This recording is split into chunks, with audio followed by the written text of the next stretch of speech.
Hi, I'm Phil Ashey from the American Anglican Council. For the next couple of weeks, I'd like to share with you a discussion I had with Archbishop Ben Kwashi, the new Secretary General of GAFCON, on the book that he has written called Evangelism and Mission, Biblical and Strategic Insights for the Church Today. It's a short book, but it's a powerful book because it makes the case, as one of the endorsers at the back said, that it's not the Church of God that has a mission in the world, but the God of mission who has a church in the world. And Archbishop Ben does a masterful job talking about what the message is, what the mission is, and how Jesus did it, and how the church should be built around that message. It's a practical book, and it says the kind of strategies we need to think about in the church about how to reach lost people.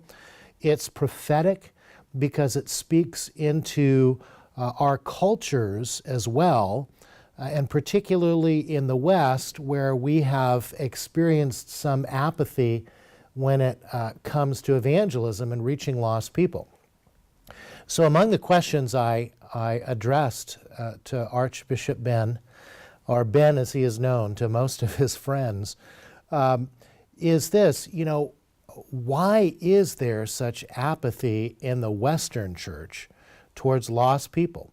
Why don't we care more about lost people, people who are on their way to hell if we don't share the gospel?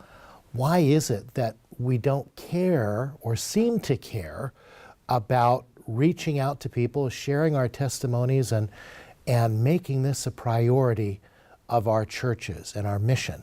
And this is what Archbishop Ben had to say. Your question is not only relevant to America, but relevant to us in Nigeria and relevant to Christians throughout the world. On the matter of zeal, it is like a burning fire, like you who go through winter here know how you put your wood in the room to warm up, and if it's very cold and you've not added any wood, the fire dies. Yes. And everybody gets cold, and you go through hypothermia and so on, and some even die. That's exactly what happens to zeal. Yeah. At the point where people give their lives to Jesus Christ genuinely, there is joy, there is inner joy that's expressed. And in the days that follow with the discipleship and Bible studies and follow-up processes, there is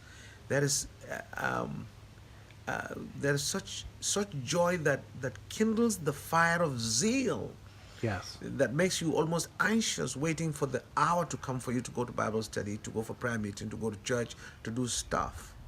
Now, if that zeal is not daily fanned and the fire quenches, it's very difficult to set the fire ablaze again. Yes.